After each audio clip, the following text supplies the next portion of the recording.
Eclesiastés 10:1. Se lo leo. Dice: las moscas muertas hacen heder y dar mal olor al perfume del perfumista. Así una pequeña locura al que es estimado como sabio y honorable. Hemos estado hablando acerca de muchos temas que se producen en el alma. Y hoy, escuchen bien el título del mensaje, pero sobre todo vayan analizando porque al final hay algo tan interesante que nos va a hacer reflexionar y meditar en la palabra. Hace rato en la alabanza decíamos que lo único que nos puede cambiar es la palabra de Dios. Y la palabra es espíritu y es vida. El título de hoy es, escúchelo bien, decepción y desilusión, sopilotes del alma. Todos sabemos lo que es un sopilote, ¿cierto o no? ¿Qué es un sopilote? Un sopilote es un animal repugnante que come carroña, se alimenta de lo sucio, de lo muerto.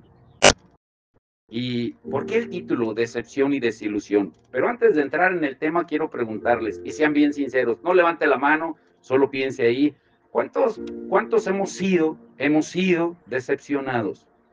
No lo responda, pero yo estoy seguro que la respuesta es todos. En algún momento de nuestra vida hemos sido decepcionados.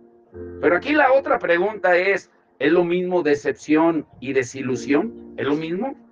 Aunque puede sonar muy similar, parecido, debemos aprender a identificar sus diferencias. Pero antes de responder, escuchen bien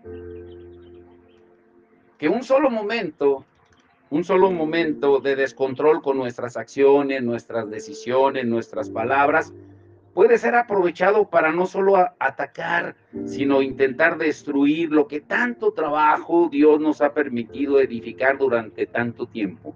¿Cuántos de nosotros por una mala decisión hemos echado a perder todo? ¿Cierto o no?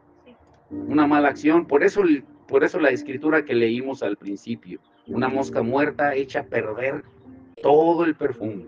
Una mala decisión echa a perder todo lo que el Señor ha construido muchas veces en nuestra vida.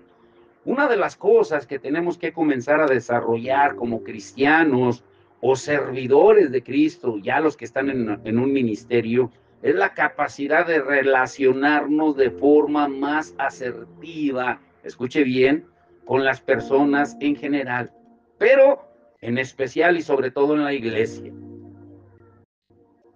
Puede sonar paradójico, ¿eh?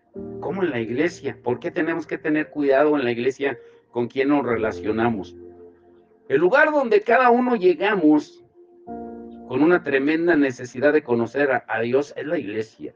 Pero también llegamos con la esperanza de restaurar un sinfín de cosas que se han acumulado a lo largo de nuestro caminar antes de Cristo.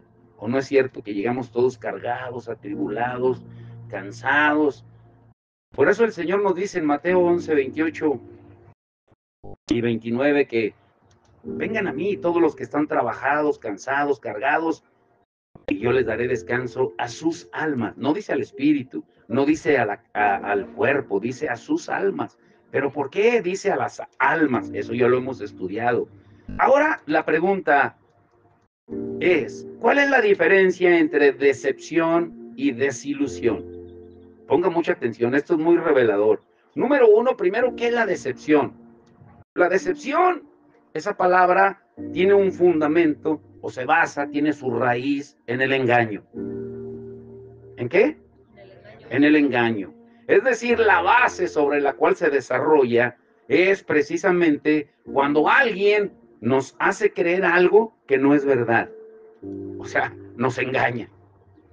Y de ahí viene la decepción. Y lamentablemente, todos hemos caído en la trampa o caemos en la trampa.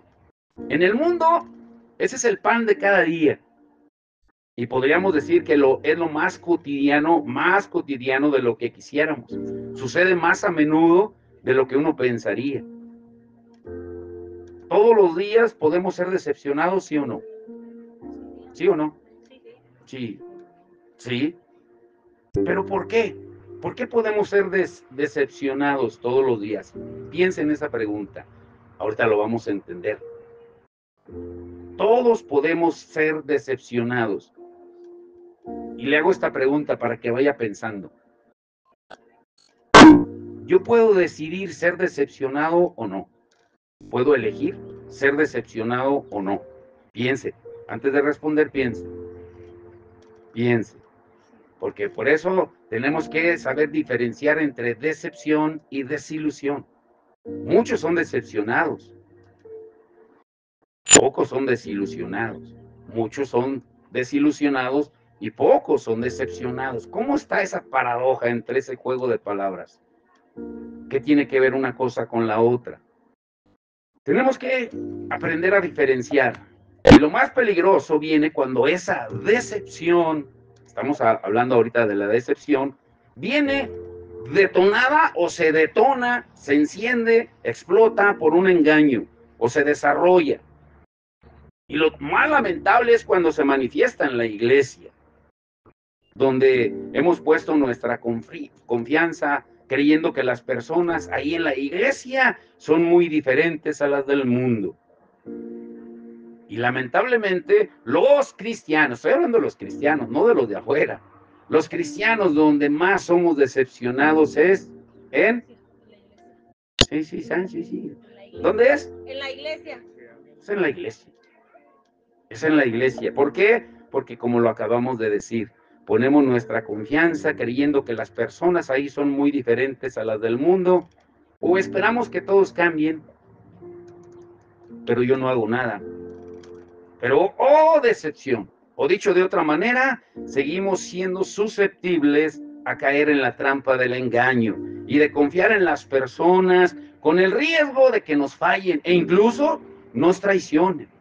Un ejemplo lo encontramos en la palabra y nos deja un gran testimonio, porque si le pasó a este gran hombre de Dios, literalmente le puede pasar a cualquiera. Vayan conmigo a Josué 9. Voy a tratar de leerles yo hoy las escrituras para que se entienda bien. Cuando necesite ayuda, les voy a decir, Josué 9, cuando esté ahí dígame amén. Del 2 al 6. Bueno, desde el 1. Dice, cuando oyeron estas cosas todos los reyes que estaban a este lado del Jordán, así en las montañas como en los llanos y en toda la costa del mar grande delante del Líbano, los heteos, amorreos, cananeos, fereceos, jebeos y jebuseos, se concertaron para pelear contra Josué e Israel. Mas los moradores de Gabaón, cuando oyeron lo que Josué había hecho a Jericó y a Jai, usaron de astucia, pues fueron y se fingieron embajadores y tomaron sacos viejos sobre sus asnos y cueros viejos de vino, rotos y remendados, y zapatos viejos, recocidos en sus pies, con vestidos viejos sobre sí, y todo el pan que traían para el camino era seco y mojoso. Y vinieron a Josué al campamento en Gilgal, y le dijeron a él y a los de Israel: nosotros venimos de tierra muy lejana, haced pues ahora, ¿qué dice? Alianza con nosotros. Muy atentos. La gente que quiere engañarnos o que nos engaña, siempre va a fingir algo que en realidad no son. ¿Es verdad o no es verdad? ¿Sí? Pretendiendo así como los gabaonitas que acabamos de leer, ser nuestros amigos, venir en nuestra ayuda, o que su interés es genuino, es verdadero al acercarse a nosotros para trabajar juntos. La mayoría de nosotros, en mayor o menor medida, hemos sido atacados por ese tipo de engaño. ¿Han conocido gente así que tú pensabas por su apariencia que eran un tipo de persona y después con el tiempo descubriste que eran todo lo contrario? ¿Sí han conocido o no? Sí, yo creo que todos hemos conocido y seguimos conociendo y seguiremos conociendo. Por eso es tan importante pedirle al Señor discernimiento. La mayoría de nosotros, vuelvo a repetir, en mayor o menor medida, hemos sido atacados por este tipo de engaño y nos hemos mantenido desubicados hasta que por la gracia de Dios sale todo a la luz. Y aunque generalmente siempre va a traer consecuencias. algo que debemos de aprender. Es una frase que la hemos repetido no sé cuántas veces, cientos de veces tal vez. Dios perdona pecados, pero no borra consecuencias. ¿Sí se entiende esa parte? Dios te perdona los pecados que sean, por muy graves que sean, por muy atroces, horribles que sean, Dios los perdona. Pero no te asegura que te va a borrar las consecuencias. Él te asegura de perdonarte, que echará tus pecados en el fondo del mar y que no se acordará de ellos. Pero de las consecuencias jamás dice nada. Dios perdona pecados, pero no borra consecuencias. Ahora volviendo al tema, ¿cuántos de nosotros hemos conocido gente que actúa con hipocresía? Es decir, que actúan de una forma delante de nosotros, pero en cuanto nos volteamos, cambian radicalmente de actitud. Pues eso le sucedió a Josué. Después de que los gabaonitas vinieron y lo engañaron, mire lo que dice Josué 9, 16 y 20. Pasados 3 días después que hicieron alianza con ellos, oyeron que eran sus vecinos y que habitaban en medio de ellos. Y salieron los hijos de Israel y al tercer día llegaron a las ciudades de ellos, y sus ciudades eran Gabaón, Cafira, Beerot y Kiriat Jearim. Ahora muy atentos aquí. ¿Qué sucedió? Dijimos hasta el 20, perdón. Y no los mataron los hijos de Israel, por cuanto los príncipes de la congregación les habían jurado por Jehová, el Dios de Israel, y toda la congregación murmuraba contra los príncipes. Mas todos los príncipes respondieron a toda la congregación: nosotros les hemos jurado por Jehová, Dios de Israel, por tanto ahora no les podemos tocar. Esto haremos con ellos: les dejaremos vivir para que no venga ira sobre vosotros por causa del juramento que les hemos hecho. Dios perdona pecados, pero no borra consecuencias. Ahora, ¿qué sucedió? Pues se hizo un verdadero problema con los príncipes del pueblo de Israel por causa de este engaño y de la forma tan astuta en que estos hombres obraron. Pero ¿por qué quedó en la Biblia registrado algo tan trágico como esto? Pues por la sencilla razón, para que sepamos que todos estamos expuestos a ser engañados, ¿cierto o no? Y a ser decepcionados. ¿Qué trae a nuestra vida la decepción? Cuando tú eres decepcionado, ¿qué trae a tu vida? ¿Cómo te has sentido después de que has sido decepcionado y que dices, híjole, de veras, yo pensé que era el príncipe azul, me resultó ser un sapo verde, más peor que un sapo? No fue el sapo que se convirtió en príncipe, fue el príncipe que se convirtió en sapo, fue al revés. O también al revés, no es la princesa que yo pensaba. No, hombre, es una gotera en la cabeza que no me la acabo. ¿Sí? ¿Qué trae a nuestra vida la decepción? Una desconfianza natural hacia todas las personas, no solamente hacia quien te decepcionó y engañó, sino hacia todas las personas que están a nuestro alrededor, porque se crea una duda constante de que en cualquier momento nos pueda volver a suceder, y ponemos un escudo de protección y nos volvemos muy reaccionarios o aislados, y ya no creemos que las personas tengan buenas intenciones al acercarse a nosotros, y pasamos de la prudencia a la desconfianza total, y muchas veces al aislamiento. Ya no le queremos hablar a nadie por temor a ser traicionados, engañados, decepcionados. ¿Se conocen gente así? Aquí tenemos de esa, ¿no? Y tememos a ser decepcionados no solo en el ambiente familiar, matrimonial, laboral, sino también ministerial. Eso es lo más trágico, donde ya no queremos relacionarnos ni delegarle a nadie por miedo a volver a sufrir una decepción o engaño. ¿Y qué sucede? Se afectan nuestras relaciones interpersonales y en muchas ocasiones repercute también en la obra del Señor. Eso es lo más lamentable. Tanto en la familia como en la iglesia. Porque corremos el riesgo de solo confiar en un círculo muy pequeño, nos hacemos de un círculo muy pequeño de la familia o en la iglesia y nos cargamos de trabajo pensando que es más seguro si lo hacemos nosotros. Y creemos que así evitaremos el riesgo de volver a sufrir una decepción. ¿Y qué sucede? Terminas bien, decía nuestro pastor que ya falleció, Pastor Enrique, terminamos fundidos y muy atentos. En otras palabras, cuando somos decepcionados, no solo afecta nuestra situación emocional, sino nuestras relaciones con los demás y en muchas ocasiones la obra de Dios. La obra de Dios. Necesitamos ir a Dios y reconocer que cuando hemos vivido esto, por más espirituales que seamos y por más madurez que tengamos, nos afecta y necesitamos recurrir al Padre para sanar y soltar todo lo que la herida de la decepción y el engaño ha producido en nosotros. ¿Y cómo te das cuenta cuando Dios te ha sanado de la decepción? ¿Cómo te das cuenta cuando Dios te ha sanado de la decepción? Sí, te hirieron, te dolió, te lastimaron, pero ya sientes que ya has sido sano. ¿Cómo te das cuenta que Dios te ha sanado? Muy sencillo. Cuando volvemos a interactuar con las personas, aún a sabiendas de que hay posibilidades de vivir de nuevo una decepción. Y nuestro ejemplo es Jesús.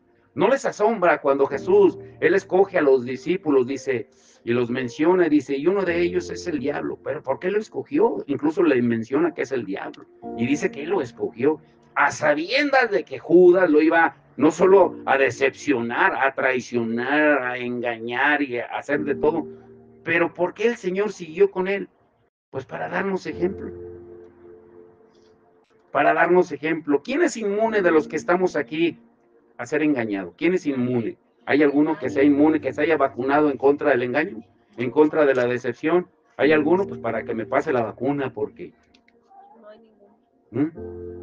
Muy entendidos en esto. No podemos vivir aislados, lamentándonos, lambiéndonos las heridas. Ay, y ya no te quieres relacionar con nadie. Hermana, rehaga su vida, busque otro hombre. Hermano, usted busque otra esposa. Así me voy a quedar. Cuando hay posibilidades. Claro, hay hombres que, pues ya, escuché una vez a uno de aquí, no digo su nombre, que dijo, a mí no me hace falta mujer. Ay, padre, el apóstol Pablo. ¿Sí? Tiene don de continencia. Ahora, escuchen muy bien. ¿Qué es la desilusión? ¿Sí se entendió qué es la decepción? Sí, dígame amén, si entendieron. ¿Sí? Pero ¿qué es la desilusión? Si ya dijimos que la decepción tiene que ver con parte del engaño, y una parte importante de por qué nosotros no podemos ser inmunes a la decepción. ¿Saben por qué es? Porque la decepción, escúchelo bien, siempre va a venir de afuera. Escuche bien. La decepción siempre va a venir de afuera. ¿Pero qué es la desilusión? Aquí se pone interesante. Esta parte tiene un matiz completamente diferente de la decepción, porque como dice Carlos, parece muy similar, pero no lo es. ¿Cuál es la base de la desilusión? La base de la decepción es el engaño. Pero ¿cuál es la base de la desilusión? ¿Cuál es? El engaño, ya lo dijimos, por decirlo en palabras claras, viene de afuera. Pero ¿cuál es la base entonces de la desilusión?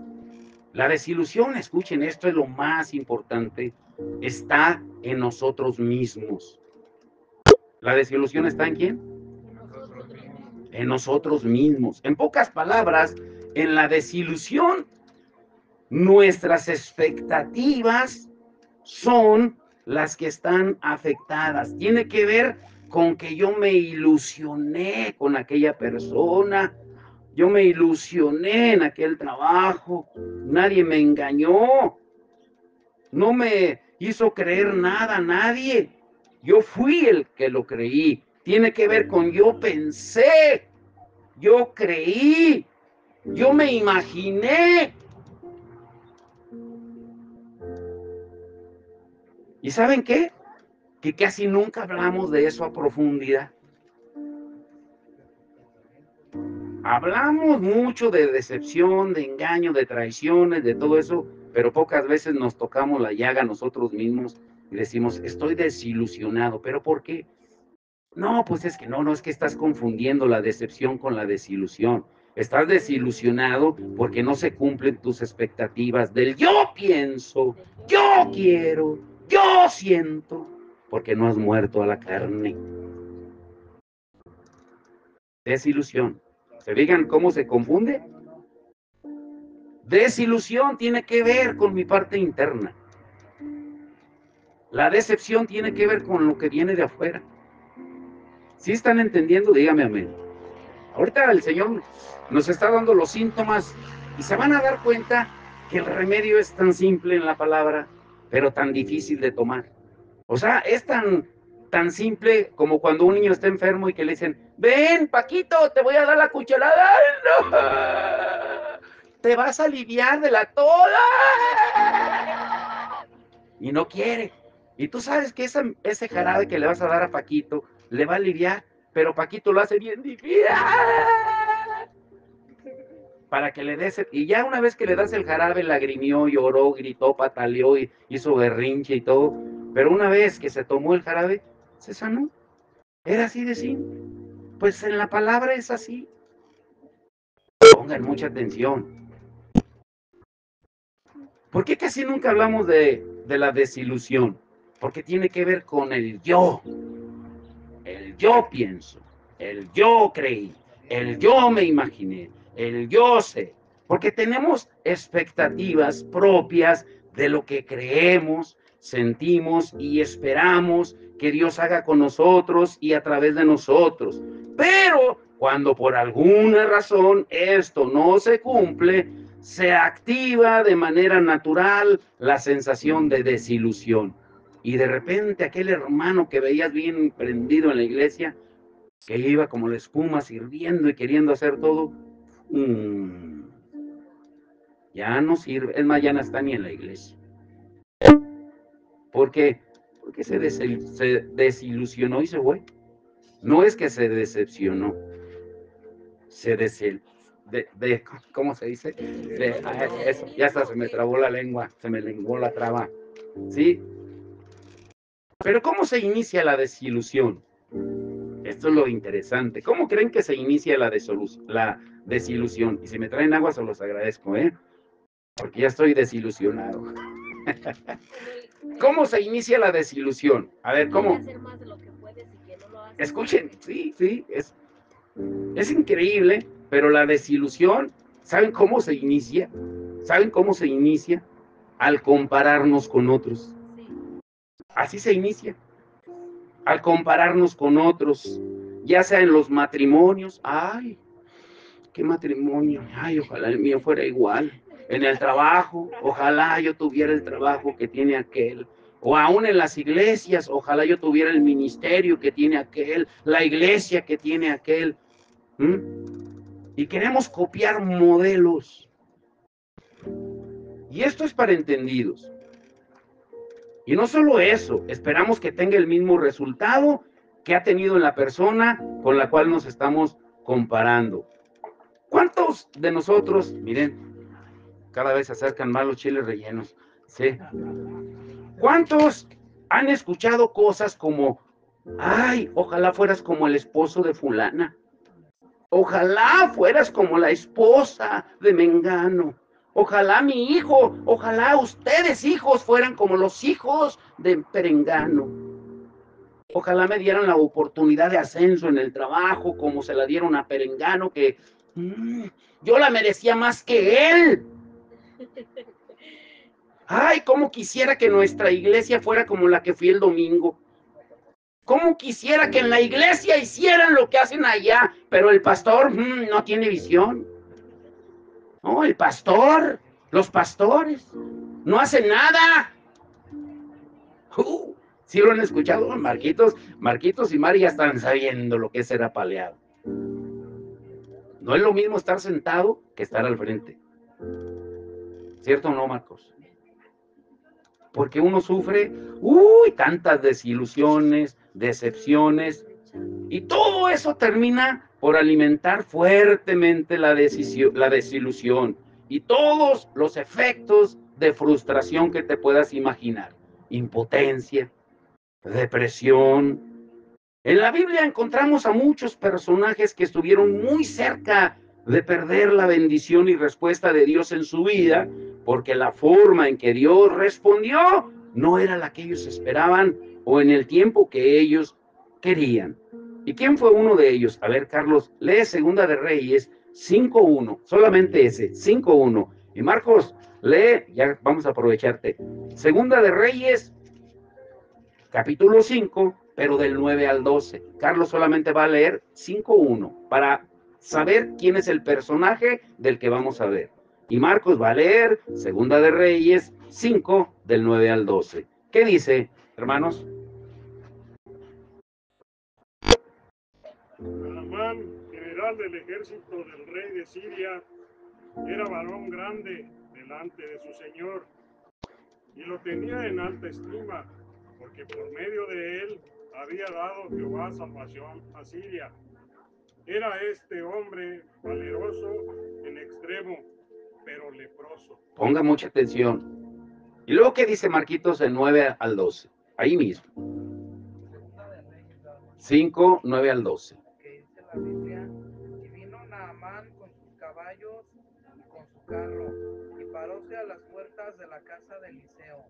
Entonces Eliseo le envió un mensajero diciendo, ve y lávate 7 veces en el Jordán, tu carne se restaurará y serás limpio. Y Naamán se fue enojado, diciendo, he aquí yo decía para mí, saldrá él luego y estando en pie invocará el nombre de Jehová su Dios y alzará su mano y tocará el lugar y sanará la lepra. Y Abana, Farfarín, ríos de Damasco, ¿no son mejores que todas las aguas de Israel? Si me lavare en ellos, ¿no seré también limpio? Y volvióse y fuese enojado. ¿Qué entendemos ahí en esa historia? Naamán estuvo a punto de perder su sanidad porque no estuvo dispuesto a creer que Dios muchas veces hace las cosas en un tiempo y en una forma completamente diferente a la que nosotros pensamos o queremos. Eso es lo que se entiende ahí en esa historia. La reacción de Naamán, como la de muchos de nosotros, fue de enojo. Sentía que las cosas no habían pasado como él se las había imaginado, como él había creído. Pero escuchen este otro ejemplo. Vaya conmigo a 2 de Samuel 6, del 6 al 8. 2 de Samuel 6, del 6 al 8. Cuando David intentó traer el arca, dice, cuando llegaron a la era de Nacón, Usa extendió su mano al arca de Dios y la sostuvo, porque los bueyes tropezaban. Y el furor de Jehová se encendió contra Usa y lo hirió ahí Dios por aquella temeridad y cayó ahí muerto junto al arca de Dios. Y se entristeció David por haber herido Jehová a Usa y fue llamado a aquel lugar Pérez Usa hasta hoy. Pero ahora vayan a Primera de Crónicas, es la misma historia, pero desde un ángulo diferente. Hay una palabra que aparece ahí, Primera de Crónicas 13. Primera de Crónicas 13, 7 al 11. Dice, y llevaron el arca de Dios de la casa de Abinadab en un carro nuevo, y Usa y Ahío guiaban el carro. Y David y todo Israel se regocijaban delante de Dios con todas sus fuerzas, con cánticos, arpas, salterios, tamboriles, címbalos y trompetas. Pero cuando llegaron a la era de Kidón, Usa extendió su mano al arca para sostenerla, porque los bueyes tropezaban. Y el furor de Jehová se encendió contra Usa, y los hirió porque había extendido su mano al arca y murió ahí delante de Dios. Y David tuvo pesar porque Jehová había, ¿qué dice? Quebrantado a Usa. Ponga atención en esa palabra. Por lo que llamó a aquel lugar Pérez Usa hasta hoy. ¿Qué aprendemos aquí? En primer lugar, tenemos que saber que uno de los fundamentos del quebrantamiento es precisamente cuando las cosas no salen como nosotros teníamos la expectativa. Y nos lleva generalmente a tres respuestas: enojo, tristeza y miedo. Cuando las cosas no resultan como tú quieres. Y cuando estos tres elementos aparecen en nuestro interior, escuchen muy bien esto, casi siempre tiene que ver con un tiempo de quebrantamiento personal. Solo imaginen cómo se sintió David. David, él pensaba, creía que estaba haciendo lo correcto. Imagínense cuando el Señor mató a Usa, David pudo haber dicho palabras como estas, tal vez: oye Dios, pues te estoy alabando, te estoy adorando, voy a la iglesia, te honro, te reconozco, y mira cómo respondes, con muerte y dolor. ¿Mm? Tal vez no lo hemos dicho con esas palabras, pero lo hemos dicho con otras palabras. Señor, te estoy sirviendo y mira cómo está mi familia, cómo están mis hijos, cómo está mi esposo, cómo está mi esposa, cómo está la situación en la familia y te estoy sirviendo. ¿Cuántas veces la respuesta de Dios no es como la esperamos? ¿Es verdad o no? Dios actúa de maneras no como tú quieres, ni como tú piensas. Nuestros pensamientos no son sus pensamientos, nuestros caminos no son sus caminos. Ser agradecidos en todo momento. Ese es el detalle de que no lo somos. Y esos momentos de desilusión son de mucho peligro en nuestra vida personal, familiar, ministerial. Y cuando los pasamos, tenemos que buscar el discernimiento para que nuestro enemigo no los use para apartarnos de Dios, o por lo menos de su obra, o de congregarnos. Porque es más fácil, no voy a la iglesia y pongo un mensaje así más o menos que suene convencido de lo que estoy sintiendo o pasando en este momento. Oren por mí. No voy a ir a la iglesia. Tengo problemas. Aleluya. Oren por mí y mi familia. No puedo ir a la iglesia. Oren por mí. Pidan por mí. Clamen por mí. Mí. ¿Y cómo vas a terminar? Desilusionado cada vez más. ¿Mm? Ahora, para ir entrando en el tema, todo esto es la introducción, el mensaje es más corto. Muy atentos. La desilusión y el desánimo son las herramientas o armas principales del enemigo de nuestras almas. La palabra de Dios dice que Satanás es el enemigo ¿de quién? De nuestras almas.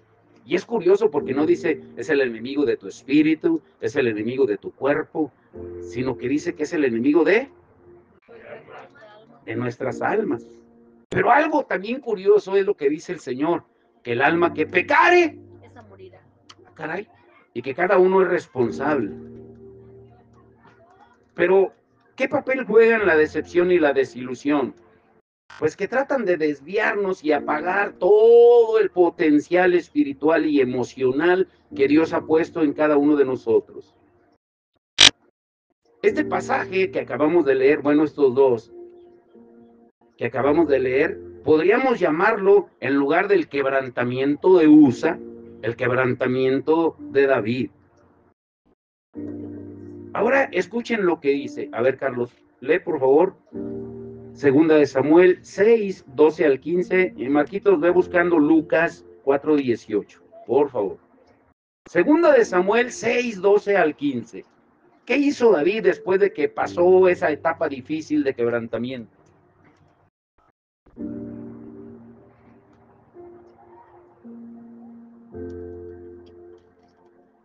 Fue dado aviso al rey David, diciendo: Jehová ha bendecido la casa de Obed-Edom y todo lo que tiene, a causa del arca de Dios. Entonces David fue y llevó con alegría el arca de Dios de casa de Obed-edom a la ciudad de David. Y cuando los que llevaban el arca de Dios habían andado 6 pasos, él sacrificó un buey y un carnero engordado. Y David danzaba con toda su fuerza delante de Jehová. Y estaba David vestido con un efod de lino. Así David y toda la casa de Israel conducían el arca de Jehová con júbilo y sonido de trompeta. ¿Qué sucedió aquí? Si leemos todo el contexto, David buscó la dirección de Dios para hacer lo correcto y no volver a cometer los errores que había cometido y no terminar desilusionado. Ahora buscó la dirección de Dios. Dice la Biblia que cuando hubieron dado 6 pasos, se detuvieron para considerar a Dios. O sea, en pocas palabras, eso nos habla de prudencia. David fue prudente ahora en hacer las cosas. Y es interesante que a donde llevaron el arca fue la casa de Obed-edom. ¿Saben qué significa Obed-edom? Obed-edom, adorador, siervo. Obed es adorador, Edom es servir. Adorador, siervo. Y es interesante que son las mismas palabras que Jesús le dijo a Satanás en Mateo 4:10 cuando fue tentado. Al Señor tu Dios adorarás y solo a Él servirás. David aprendió al consultar al Señor, y esta es una de las lecciones que el quebrantamiento viene a traer a nuestra vida, que produce una mayor sensibilidad para escuchar la voz de Dios. ¿Cuántos de nosotros, cuando hemos sido quebrantados por el Señor, nos volvemos más sensibles para escuchar la voz del Señor y no cometer los mismos errores y estar seguros de su dirección para todo lo que hacemos y la forma en la que vivimos? A veces el quebrantamiento es resultado de la desilusión. Escuche bien esto es interesante. A veces, no siempre, pero el quebrantamiento es resultado de la desilusión. ¿Por qué? Porque las cosas no salen como nosotros quisiéramos. Y aquí viene la esencia del mensaje. Llévenselo en su mente y espíritu. Muy atentos, esto está hermoso. ¿Qué dice Marcos Lucas 4:18? Escuche. La palabra de Dios, el Espíritu del Señor es sobre mí, por cuanto me ha ungido para dar buenas nuevas a los pobres, me ha enviado para sanar a los quebrantados de corazón, para pregonar a los cautivos libertad y a los ciegos vista, para poner en libertad a los quebrantados. ¿Se fija cómo 2 veces repite la palabra quebrantados? Quebrantados de corazón. La palabra quebrantar significa romper, separar con violencia las partes de un todo. En el caso del corazón, se refiere a que el corazón está hecho pedazos, a los quebrantados de corazón, por causa de las heridas. Jesús vino al mundo a recoger cada pedazo de nuestro corazón y tomar todo aquello que estaba deshecho y volverlo a restaurar en nuestra vida, todo lo que estaba roto, a fin de juntarlo y sanar cada herida de rechazo, amargura, falta de perdón, culpabilidad y todo lo que esté afectando nuestra vida negativamente. Pero lamentablemente, cuando se habla de sanidad interior, se cree que tiene que ver con la psicología o con la psiquiatría, pero no es así. Escuchen esto, Ay, esto nos va a volar la cabeza al final. Para ustedes, ¿qué es sanidad interior? Les vuelvo a repetir, no tiene nada que ver ni con médicos, ni con psicólogos, ni con psiquiatras. Pero entonces, ¿cómo soy sano o sana de mi interior? ¿Qué es sanidad interior? Escuchen, es el proceso mediante el cual una persona es liberada y sanada de toda herida y trauma que fueron producidos por personas o acontecimientos en el pasado. Las heridas y los eventos de ayer son los que impiden que disfrutemos la vida abundante que Cristo prometió en Juan 10:10. Él dijo que Él vino a darnos vida y vida La abundancia. La sanidad interior implica la transformación y renovación de nuestra alma. O sea, pensamientos, emociones y voluntad, por medio de la palabra de Dios y del Espíritu Santo. Jesucristo dijo en Juan 6:63, las palabras que yo les hablo son espíritu y son vida. Jesús lo dijo. Ahora escuchen esta otra pregunta. ¿Qué no es sanidad interior? Sanidad interior no significa que estés recordando todo el tiempo, abriendo las puertas del pasado, y me acuerdo cuando tú, y solamente tú, me acuerdo cuando no me hiciste chiles en mi cumpleaños, y los hiciste de picadillo en lugar de queso cotija, y me acuerdo. Les pongo ejemplos sencillos para que me entiendan. Yo también he sido desilusionado, muchas veces, decepcionado. Tampoco tiene que ver con la psicología del mundo, terapias de autoayuda, terapias motivacionales. Por eso tenemos que tener mucho cuidado con lo que escuchamos en las redes sociales. Son terapias emocionales. Tengan cuidado. Y digo nombre y apellido, con Yesenia Ten. Ay, Dios te dice, Dios te dice. Cuidado con aquellos que dicen, y Dios te dice, y Dios me dijo que te dijera. No, es la palabra de Dios dice. Cuidado, porque todo es motivación. Sanidad interior nos lleva a reconocer y ser sanados de toda herida del pasado. Pero ¿cómo sucede? Hay una escritura que tal vez la malinterpretamos o no la hemos interpretado correctamente. Segunda de Corintios 5:17, que creo que se la saben. ¿Qué dice Segunda de Corintios 5:17? De modo, las cosas y todas, pero aquí claramente nos habla de la obra de Jesús en la cruz del Calvario, que Él ya lo hizo. Pero, ¿qué es lo paradójico? Que muchas personas creyentes, cuando leen este versículo, creen que una vez que recibieron a Cristo, todos los problemas terminaron como por arte de magia. Pero le pregunto, ¿a qué parte de nuestro ser se refiere que todo es hecho nuevo? ¿A qué parte de nuestro ser se refiere? ¿A tu cuerpo? ¿Cambias físicamente cuando recibes a Cristo? Que dices, ay, mira, recibió a Cristo y bajó 10 kilos. ¡Ay, mira! No, su cuerpo sigue igual. ¡Ay, mira! Recibió a Cristo y ¿qué crees? Se volvió una blanca paloma en el lugar. Ya no pide chile relleno. ¿De veras? Ya no. La respuesta es en el espíritu. Eso quiere decir que el alma y el cuerpo continúan siendo los mismos.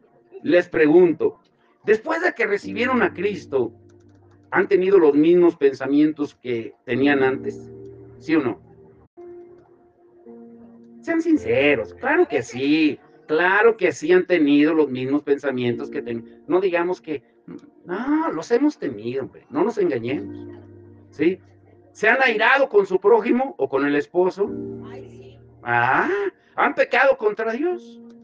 Claro que sí, pero ahora el Espíritu Santo comienza a hacer la obra en cada uno de nosotros y sanarnos de toda herida del pasado por medio de la palabra de Dios y el poder del Espíritu Santo. Ahora escuchen estas preguntas. ¿Por qué creen ustedes que necesitamos sanidad interior y cómo viene la sanidad interior? Esto está emocionante, no se pierdan aquí. Vamos a dejar esta última pregunta hasta el final. ¿Cómo viene la sanidad interior? ¿Tengo que ir con un psicólogo? ¿Tengo que ir con el pastor? ¿Tengo que ir a que oren por mí? Y que me dé la chiripiorca y me revuelque y vomite? Y tiene que ver con todo eso. ¿Por qué los creyentes necesitan sanidad interior?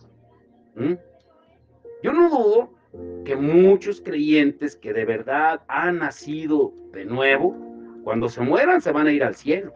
Sin embargo, mientras sigan en la tierra, continúan atados al pasado y son afectados por heridas recibidas, permanecen atados a vicios, y son víctimas de la depresión, desánimo, decepción, desilusión. Ellos necesitan recibir sanidad interior. Pero ¿cómo viene la sanidad interior? Les vuelvo a repetir. Escuchen lo que dice aquí. Vayan conmigo a Juan 8, 31 y 32. El que lo tenga, léalo. Juan 8, 31 y 32. Aquí Jesús está hablando con los judíos que habían creído en él, o sea, ya eran creyentes, para que me entienda. Pero mire lo que les dice en Juan 8, 31 y 32. ¿Qué dice? Dijo entonces Jesús a los judíos que habían creído en él: si vosotros permaneciereis en mi palabra, seréis verdaderamente mis discípulos y conoceréis la verdad, y la verdad os hará libres. Y si siguen leyendo, se molestan cuando Jesús les dice eso. Dicen, ¿cómo que dices tú que seremos libres? Nosotros no hemos sido esclavos de nadie. ¿Cómo dices tú que seremos libres? Se les olvidaba que habían sido esclavos en Egipto 430 años, de los asirios, de los filisteos, de tantas naciones habían sido esclavos, pero ellos vivían de las fantasías del pasado. O sea, queriendo tapar el sol con un dedo, como mucha gente. Hay muchos creyentes que quieren vivir su vida a escondidas de la verdad y crearse castillos en el aire, porque prefieren vivir con una mentira que enfrentar la verdad, porque si enfrento la verdad me va a traer dolor. Sí, te va a doler, pero vas a sanar. Y es la única manera hacia la libertad integral del cuerpo, el alma y el espíritu. Ahora, ¿cuál es el propósito de la sanidad interior?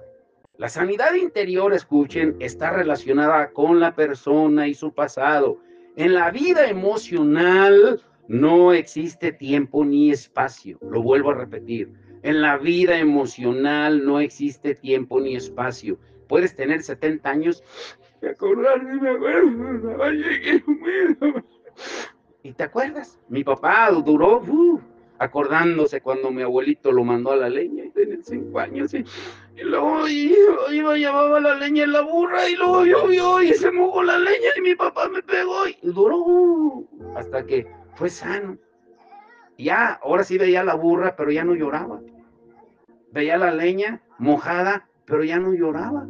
Pero muchos de ustedes siguen viendo la leña y la burra y siguen llorando. Que tenga oídos para oír, oiga. El único que puede sanarnos completamente se llama Jesucristo. El único. Ahora escuchen estas 3 escrituras antes de darles el punto final de cómo puedo ser sanado. Hace rato poníamos el ejemplo del niño cuando tiene tos y gripa, que le dicen, tómate el jarabe, esto te va a ayudar. Y está chichi y la mamá, ay no, es que no se lo quiero dar, dáselo. Y la suegra ahí diciéndole, dáselo, hija, no, mamá. que si nos ha tocado ver de esas escenas, no es con mi suegra, si no, no me hace los chiles, es otra. Escuchen estas escrituras. A ver, Marquitos, vamos a agarrar el Salmo 103, verso 1 al 5. Carlos, Lucas 4, 18 y 19. Armando, Isaías 53, del 1 al 5. Y 103, verso 1 al 5. Carlos, Lucas 4, 18 al 19. Armando, Isaías 53, 1 al 5. Y Johnny, Hebreos 13, 8. Escuchen esas escrituras. Ya ahorita les voy a decir cómo puedo sanar de mi interior. Y es más sencillo de lo que ustedes piensan. ¿Qué dice, Marquitos? Dice la palabra de Dios, Salmo 103, del 1 al 5. Bendice, alma mía, Jehová, y bendigan todas mis entrañas su santo nombre. Bendice, alma mía, Jehová, y no olvides ninguno de sus beneficios. Él es quien perdona todas tus iniquidades, el que sana todas tus dolencias, el que rescata del hoyo tu vida, el que te corona de favores y misericordias, el que sacia de bien tu boca, de modo que te rejuvenezcas como el aire. Ahora les pregunto, en esa escritura, si pusieron atención, ¿quién le está hablando a su alma? ¿Dios le está hablando a tu alma o tú mismo le debes de hablar a tu alma? ¿Mm? Nosotros mismos. Dios te renueva, te cambia, te hace nuevo en el espíritu. Pero ahora hay un proceso que tú debes de aplicar. Y es transformar, cambiar tu alma, mente, pensamientos, sentimientos, voluntad. Esa parte te corresponde a ti. ¿Sí entendieron o no entendieron? Ahora, fíjese lo que dice Lucas 4, 18 al 19. Otra vez la escritura que leyó Marcos, pero ahora agregándole el capítulo 19. ¿Qué dice, Carlos? El Espíritu del Señor está sobre mí. Primer lugar, ¿quién es el que está sobre ti? Él es el que te va a ayudar. No estás solo. ¿Qué más, Carlos? Por cuanto me ha ungido para dar buenas nuevas a los pobres.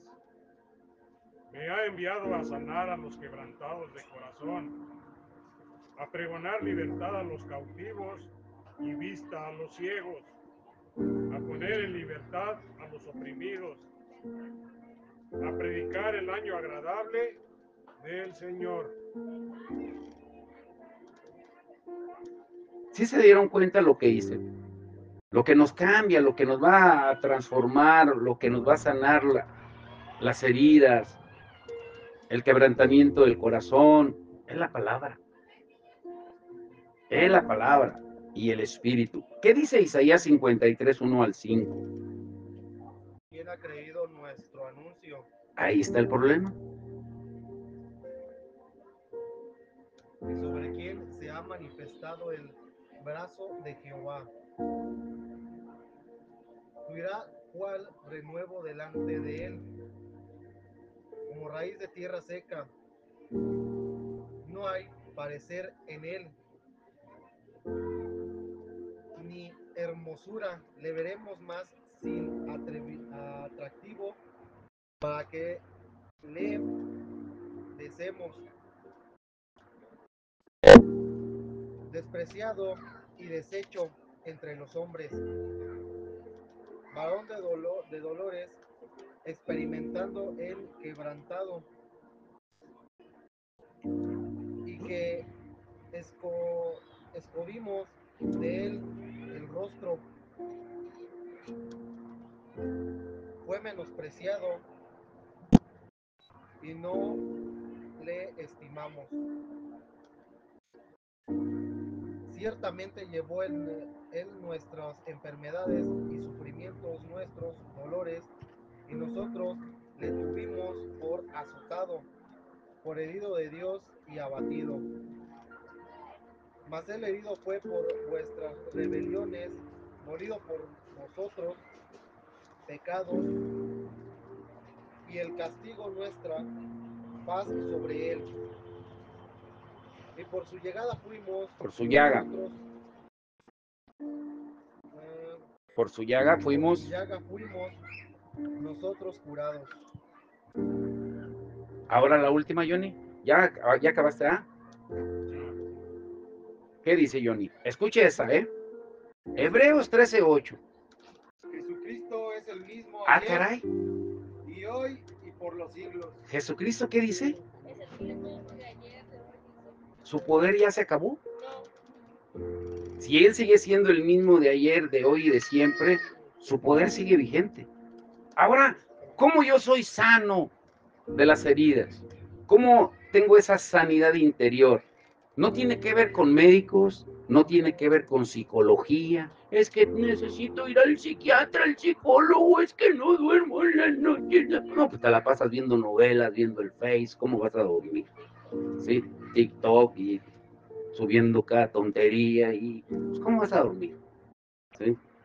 Grábense esto muy bien, miren. Ay, este es el punto final para la inyección, si lo quieren ver de esta manera. La palabra arrepentimiento en la Biblia no tiene que ver con dolores de pecho, no tiene que ver con que te vayas a confesar con el cura, con el papa, con el pastor, aunque venga un evangelista ungido y puso mis manos sobre mí, me dio la chiripiorca y me caí. Nada de eso. La palabra arrepentimiento tiene que ver con un cambio de pensamiento, de mentalidad. Nuestra alma se compone de pensamientos, emociones y voluntad. La primer puerta que yo debo de cambiar en mi alma, si de verdad quiero ser transformado, es mi manera de pensar. Ese es el verdadero arrepentimiento para poder ser sano. Si tú no cambias tu pensamiento, vas a seguir hablando lo mismo, haciendo lo mismo y teniendo los mismos resultados de siempre, lamentándote todo el tiempo. Dios cambia el corazón, nosotros los pensamientos. Dios cambia el corazón, nosotros los pensamientos.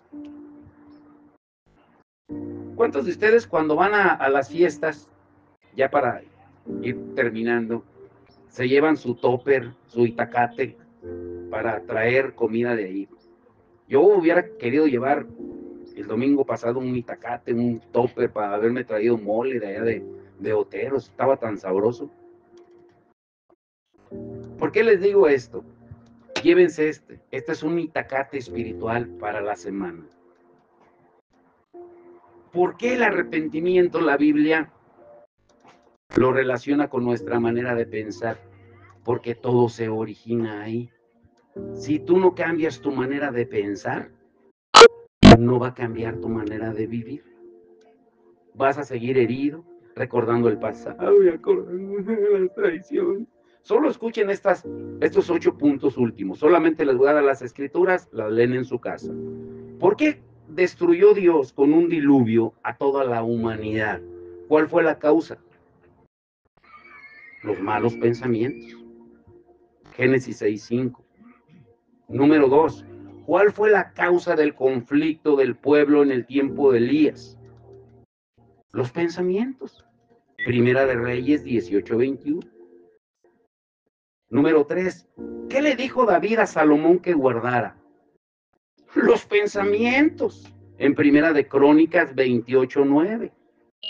Número 4. ¿Qué es lo que nos lleva a responder apresuradamente y no saber escuchar?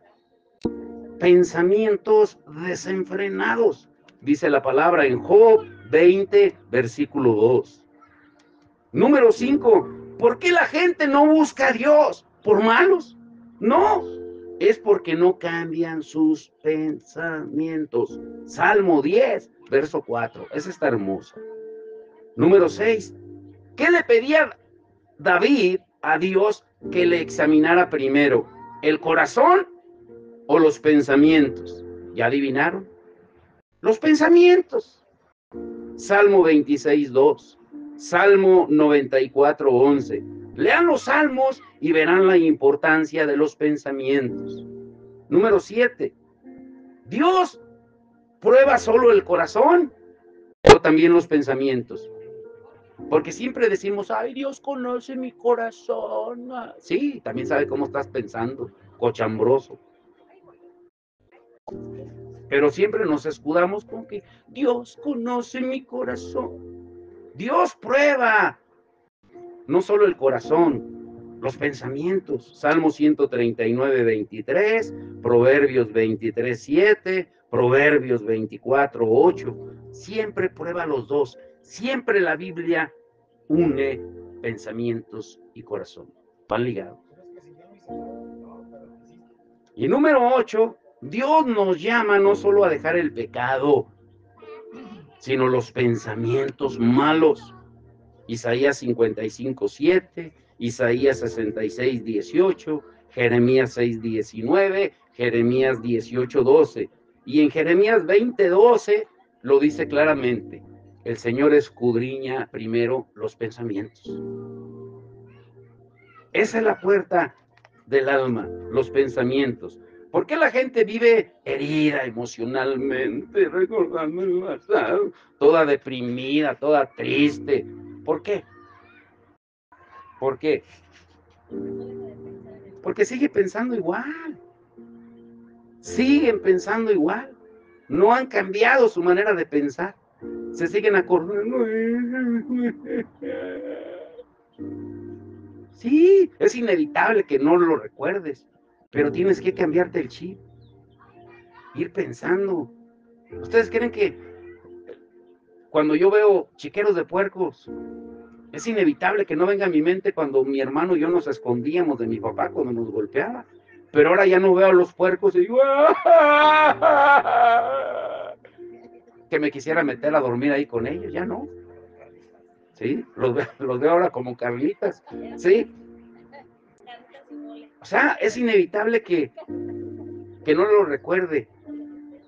Lo que yo sí puedo evitar a través de la palabra es que me duela, cambiando mi manera de pensar. ¿Se dan cuenta cómo es fácil la sanidad interior? No se trata de que, ay, necesito que oren por mí. No, se necesita que tome la decisión ya. Oren por mí, mi familia. No, se necesita que tú ya decidas. Ay, oren por mis hijos, es que no me entienden. Se necesita que tú ya impongas reglas, que cambies tu manera de pensar. Pero queremos las bendiciones de Dios, pero no queremos cambiar. Como se ha hecho promoción aquí en el rancho, ya para terminar, de que los niños vengan para darles capacitación para las cajitas, no viene nadie. Van a ver el día que se den las cajitas.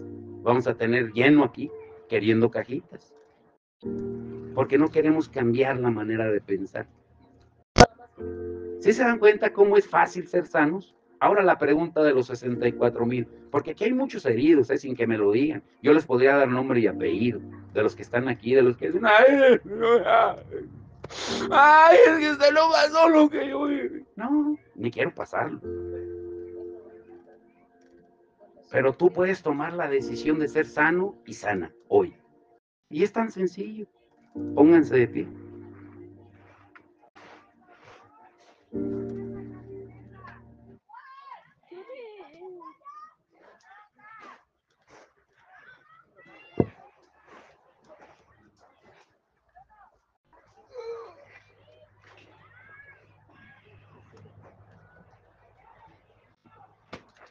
¿Y saben cómo comienza el proceso de sanidad? A ver, Marquitos, ahora te vamos a agarrar aquí de Romanos 12, 1 y 2. Escuche bien. Ahí está la clave. Ahí está la clave. ¿Cómo puedo yo ser sano? Y empieza con algo tan sencillo. Ya no sea el niño chillón berrinchudo que no se quiere tomar la cucharada del jarabe. Como dice Carlos, agarre la pata y agarre la mano y dele la cucharada a su ser interior, cada uno. ¿Qué dice, Marquito? Romanos 12, 1 y 2. Escuche bien. Así que, hermanos, os ruego por las misericordias de Dios que presentéis vuestros cuerpos en sacrificio vivo, santo, agradable a Dios, que es vuestro racional culto. Y no conforméis a este siglo, mas reformaos por la renovación de vuestro entendimiento, para que experimentéis cuál sea la buena voluntad de Dios, agradable y perfecta. Parafraseando lo que leyó, en 2 versículos el Señor nos da la solución. Presenta tu cuerpo en sacrificio vivo, santo y agradable a Dios. Y la manera de hacerlo es como dice Hebreos 13:15, por medio de la alabanza, la adoración, porque ahí está la presencia del Señor, Él lo prometió. Y una vez que lo hacemos, viene lo segundo. Tu mente es transformada, tu entendimiento es transformado. Y entonces vas a comprobar de verdad la voluntad de Dios, que es buena, es agradable y es perfecta. ¿Se dan cuenta? Pues vamos a hacerlo. Si quiere levantar las manos, levántelas y ofrézcase y dígale: tú darás el fuego, yo el sacrificio. Tú darás el fuego, yo el sacrificio. Sí, Señor, hoy venimos a ofrecernos en sacrificio vivo, santo y agradable a ti, Señor, porque ese es nuestro verdadero culto racional. Señor, para que sea consumido todo aquello que no te agrada, Señor, y para que nuestra mente sea renovada, para que cambie nuestra manera de pensar y cambie nuestra manera de vivir, que seamos sanos completamente de nuestro interior, Señor, en el alma. Tú darás el fuego, yo el sacrificio. Tú darás el fuego, yo el sacrificio.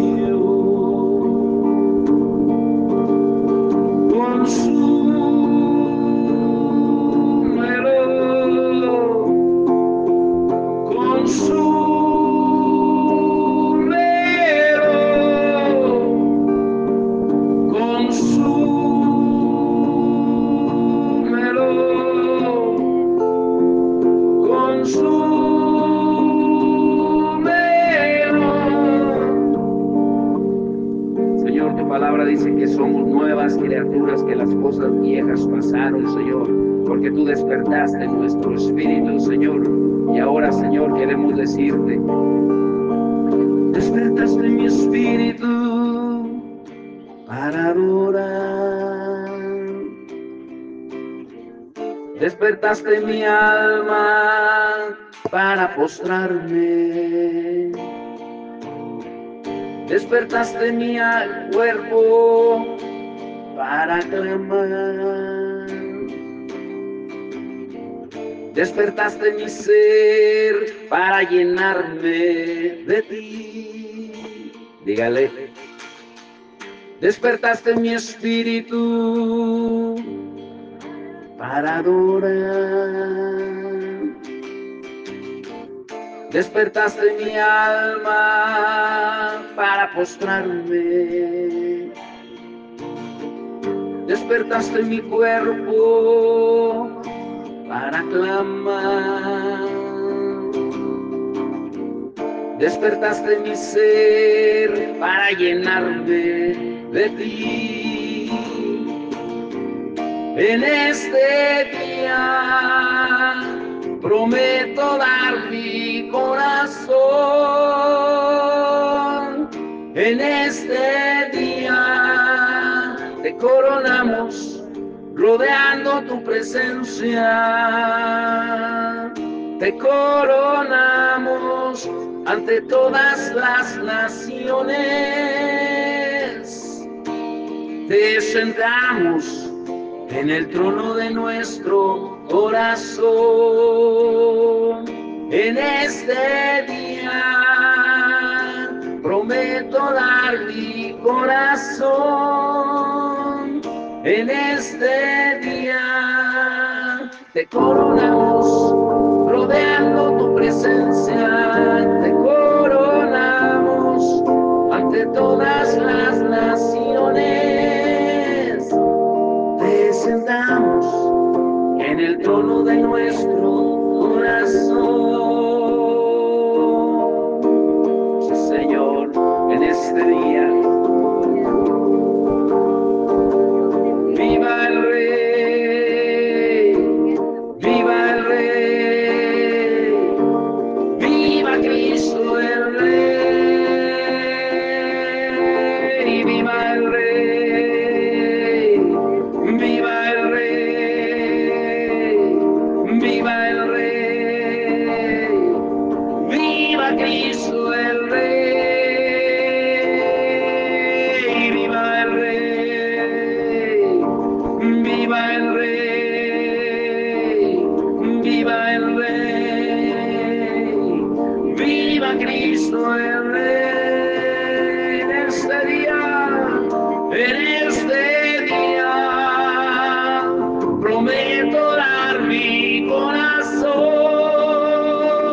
En este día te coronamos, rodeando tu presencia.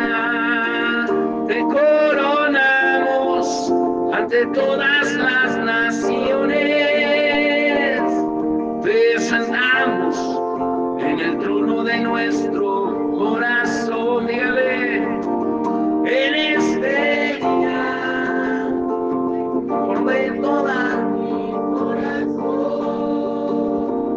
en este día, te coronamos, rodeando tu presencia, te coronamos ante todas las naciones, te sentamos en el trono de nuestro corazón. Viva el Rey, viva el Rey, viva Cristo el Rey, viva el Rey, viva el Rey,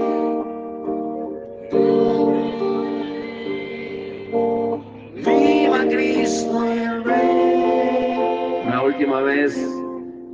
En este día prometo dar mi corazón. En este día te coronamos, rodeando tu presencia. Te coronamos ante todas las naciones. Te sentamos en el trono de nuestro corazón.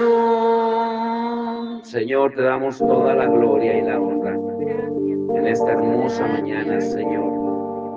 Hoy te coronamos en nuestro corazón, en nuestra mente, en nuestras emociones, en nuestra voluntad, en nuestra alma, Señor.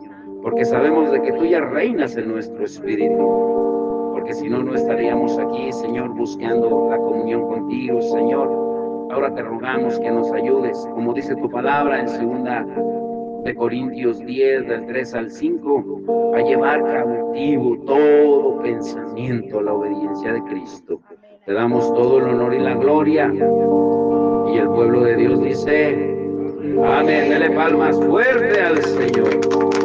Vamos a poner la silla, las mesas.